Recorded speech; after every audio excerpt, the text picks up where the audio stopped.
Hi days, പുതിയൊരു വീഡിയോയിലേക്ക് എല്ലാവർക്കും സ്വാഗതം. അപ്പോൾ ഇന്നത്തെ വീഡിയോ എന്ന് പറയുന്നത് നമ്മൾ എംബ്രോയിഡറി സ്റ്റിച്ചസിൻ്റെ ബിഗിനേഴ്സ് വേണ്ടിയിട്ടുള്ള ക്ലാസ് നമ്മൾ വീഡിയോ ചെയ്യുന്നുണ്ടായിരുന്നു. അപ്പോൾ അതിൽ ഞാൻ എന്തൊക്കെ സാധനങ്ങളാണ് ഈ എംബ്രോയിഡറി സ്റ്റിച്ചസിന് ആവശ്യമായിട്ടുള്ളത് എന്നുള്ള കാര്യം ഞാൻ പറയാൻ വിട്ടുപോയിട്ടുണ്ടായിരുന്നു. അപ്പോൾ അതിനെക്കുറിച്ചുള്ള ഡീറ്റെയിൽ വീഡിയോ ആണ് കേട്ടോ ഇതെന്ന് പറയുന്നത്.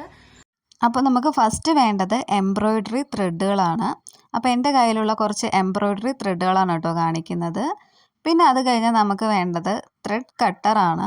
ത്രെഡ് കട്ടർ എന്ന് പറയുന്നത് മസ്റ്റായിട്ടുള്ളൊരു സാധനമല്ല, നമുക്ക് പകരം കത്രികയും മറ്റും യൂസ് ചെയ്യാൻ കഴിയും. പിന്നെ അത് കഴിഞ്ഞാൽ വേണ്ടത് ഫ്രെയിമാണ്. മെയിനായിട്ടുള്ളത് ഫ്രെയിമാണ്.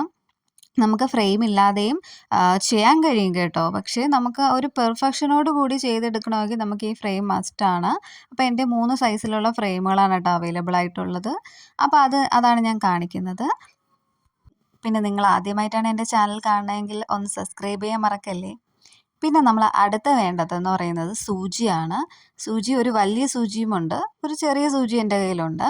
അപ്പോൾ ഈ വലിയ സൂചി എന്ന് പറയുന്നത് ബുള്ളിയൻ റോസ് പോലുള്ള കാര്യങ്ങൾ ചെയ്യാനാണ് കേട്ടോ ഈ വലിയ സൂചി.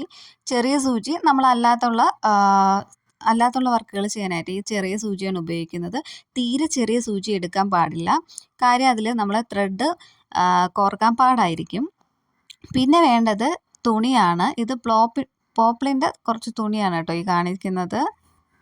ഞാൻ ചെയ്ത് പ്രാക്ടീസ് ചെയ്ത ഒരു തുണിയാണ് കേട്ടോ ഇത് കാണിക്കുന്നത്. നമ്മൾ എപ്പോഴും പഠിക്കുമ്പോഴത്തേക്കും ഇത് കണക്ക് ഒരു തുണി എടുത്തിട്ട് അതിൻ്റെ സൈഡ് അടിച്ചതിന് ശേഷം ഇത് കണക്ക് ഓരോ സ്റ്റിച്ചിൻ്റെ പേരും എഴുതി അതിങ്ങനെ പ്രാക്ടീസ് ചെയ്താൽ മാത്രമേ നമുക്കത് നന്നായിട്ട് ചെയ്യാനായിട്ട് കഴിയത്തുള്ളൂ. അപ്പോൾ ഞാൻ ചെയ്ത് പ്രാക്ടീസ് ചെയ്ത തുണിയാണ് കേട്ടോ.